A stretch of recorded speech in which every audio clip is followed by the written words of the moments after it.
যারা এই বৃষ্টিতেও ভিজতেছেন, এভাবে কষ্ট করে আছেন, আপনাদের সওয়াব আজকে ডবল হবে ইনশাআল্লাহ। আমাদের যদি আজকে একটা সওয়াব হয়, আপনার দুইটা হবে। যদিও অসুস্থ হয়ে যাওয়া ঠিক না, তারপরেও একটু কষ্ট করেন হালকা। আমি আর বেশি সময় নিচ্ছি না।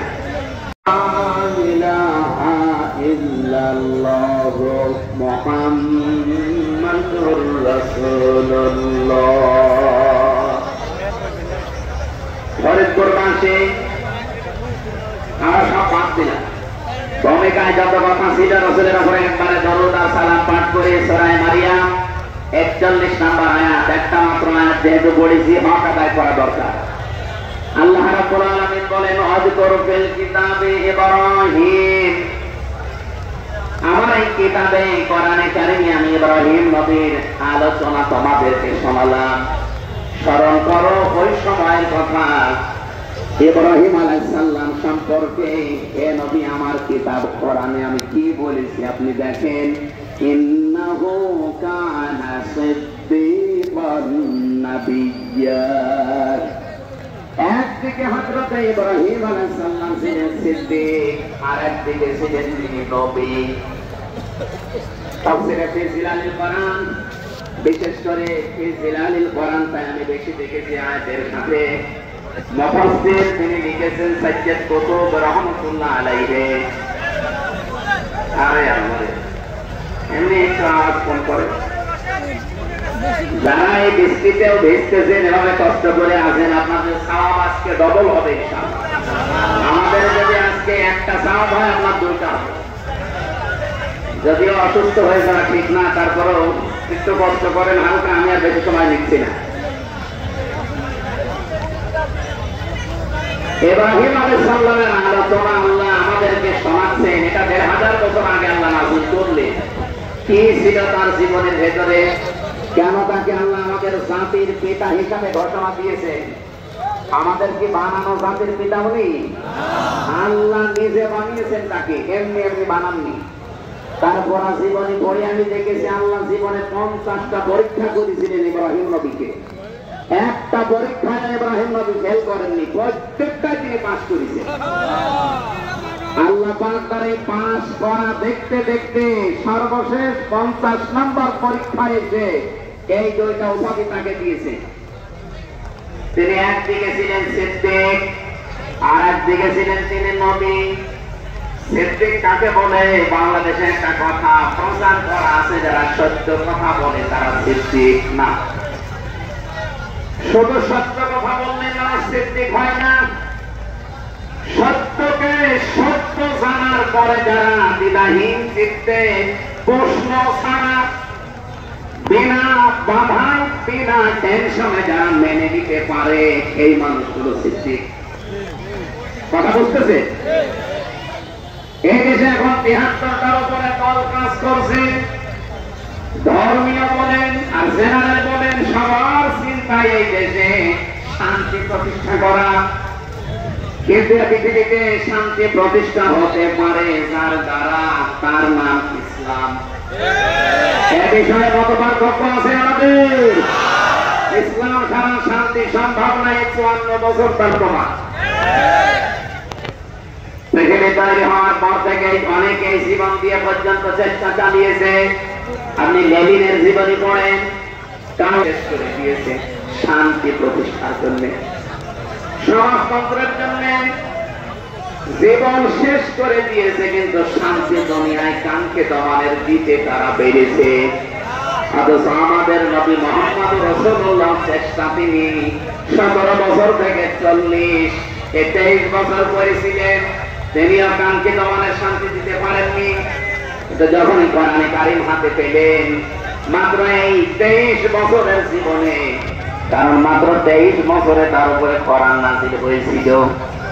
এই ৪০ থেকে ৬৩ এই ২৩ বছরের ভেতরে এমন শান্তি দুনিয়ায় তিনি কায়েম করেছেন, কিয়ামত পর্যন্ত ওই শান্তি আর আসবে না। এই বাংলাদেশে এখন যারা ৭৩টা দল সবার চাচ্ছে শান্তি। বলেন তো, ইসলামকে ব্যক্তিগত জীবন থেকে রাষ্ট্রীয় জীবন পর্যন্ত, এমনকি আন্তর্জাতিক ভাবে যারা কায়েম করতে চায়, নবীজি বলেন ফাত্তাবিউস সিরাতা, হাদিসের প্রথম অংশ এটা।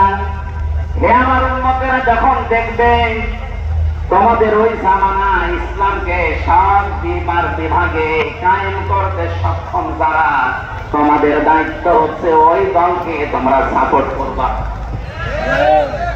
আমি নিজের দিকে তাকিয়ে বলছি না, আল্লাহর কসম আমি সবার দিকে তাকিয়ে কথা বলছি। এই দেশে 18 কোটি মানুষকে বলছি, এদেশে যত দল আছে আপনি নিজের বিবেক দিয়ে বুদ্ধি দিয়ে বলেন তো, যারা এদেশে কাজ করছে ইসলামের জন্য, ইসলামকে সর্বোচ্চ জায়গায় পৌঁছে দেওয়ার জন্য পারফেক্ট দল এই দেশে চালাতে পারে জামাত ইসলামী বাংলাদেশ। অন্য কোন দল যদি থাকে প্রত্যেকটি বিভাগে আপনি বলেন, আমি সেটার নাম বলবো। ইউনিয়ন থেকে আন্তর্জাতিক জীবন পর্যন্ত প্রতিটি জায়গা অর্থনৈতিক ভাবে যারা আল্লাহর ওলি প্রমাণ হয়ে গেছে, সেটা জামাত ইসলামী আর ইসলামী ছাত্র শিবির। যদি বলেন না নাম ধরে, আমি বাস্তবে দেখতে পাচ্ছি এই জন্য নাম ধরলাম, অন্য কারো ভেতরে আমি এটা পাচ্ছি না।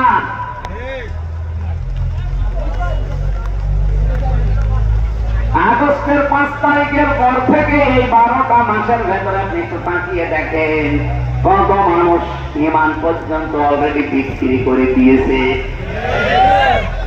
আপনারা ইমান বিক্রি করে সব খেয়ে ফেলেন, ইমান আমাদের বিক্রি করার কথা ছিল না। আপনার চাইতে আমি তো নির্যাতিত কম হয়নি।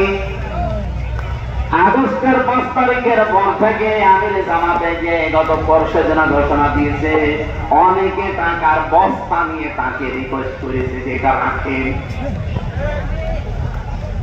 এর চাইতে প্রমাণ আপনি কি নেবেন? একটা টাকাও তিনি গ্রহণ করেননি। আরো বলেছে না, আমাদের আদর্শে এইটা নেই, কারণ আমি যে লোকটার আদর্শ মেনে চলি তার 63 বছরের জীবনে সাদাবাজি নেই। আর এমন মানুষ আমরা পেয়েছি টাকার বস্তা না আরো জোর করে নিয়ে আসে।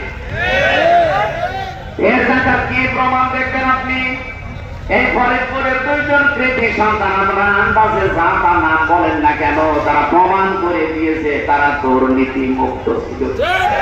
শহীদ আলী হাসান মোহাম্মদ মুজাহিদ রহমতুল্লাহ আলাইহি, শহীদ আব্দুল কাদের মোল্লা রহমতুল্লাহ আলাইহি, একটা সামান্য দুর্নীতি তাদের পাওয়া যায়নি। এই ফরিদপুরের গর্ব বলা হয় 2 জনকে।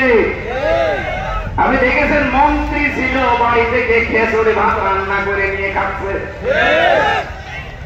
আর আমি নিজে আরেক মন্ত্রী দেখেছি, এমন মন্ত্রী এই লোকটা, তার নাকি 620টা শুধু বাড়ি। সিঙ্গাপুর না মালয়েশিয়া ছিলাম, হোটেল থেকে নিচে নেমে দেখি এক শয়তান বসে চা খা। কি গো হুজুর, আপনি আগেই পালিয়েছে। আমি পালালেন কেন? আমি তো এত বাড়ি বানিয়েছে, আপনার বাড়ির সংখ্যা শুনেছে 620টা, আপনি পালালেন কেন? তারপরও এই দেশে আপনার বেগম পাড়া আছে, সাহেব পাড়া আছে, এখানে থাকতে পারেন না? না, ওগুলো সব তালা মারা, ওখানে যে মার খাবো। বাংলাদেশের 20 লাখ বাঙালি এখানে থাকে। যা করেছি এখন তো টের পাচ্ছি, এখন যদি আমারে পাই পিটিয়ে ভর্তা বানিয়ে ফেলবে।